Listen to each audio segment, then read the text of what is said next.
மக்களே, மனசில் நெருஞ்சியாக குத்திட்டுருக்கிற ஒரு குரலுக்கு சொந்தக்காரரை தான் நான் இப்போ அந்த கேரக்டரை பற்றி தான் நான் சொல்ல போகிறேன். 38 வருஷத்துக்கு முன்னால் நாங்கள் ஒரு ஊரில் வாடகைக்கு ஒரு வீட்டுக்கு குடிபெயர்ந்தோம் பார்த்துக்கோங்க. அன்றைக்கி நைட்டு ஒரே சத்தக்காடு பார்த்துக்கோங்க. ஒரு பாட்டியோட குரல் கிருஷ்ணா கிருஷ்ணான்னு ஒரே சத்தக்காடு பார்த்துக்கோங்க.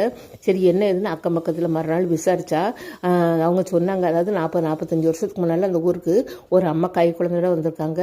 ரைஸ் மில்லுக்கு வேலைக்கு போயிருக்காங்க. அந்த ரைஸ் மில்காரர் அந்த அம்மா அவர் பராமரிப்பில் வச்சுக்கிட்டாரு குழந்தையோட சத்து.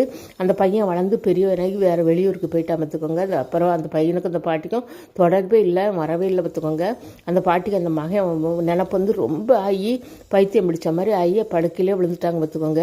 ஆனால் அதுக்கு யாருமே கவனிக்கலை. அவர் இந்த ரைஸ் மில்காரரு அவருக்கு ஒரு குடும்பம் இருந்தாலும் நைட்டு அந்த பாட்டியை பார்த்து உடம்பெல்லாம் சுத்தப்படுத்தி அந்த பாட்டிக்கு சாப்பாடு வாங்கி கொடுத்துட்டு போவார். அந்த பாட்டி தான் மகனோட நினப்புனால விடிய அப்படி கத்திக்கிட்டு இருந்தாங்கன்னு சொன்னாங்க.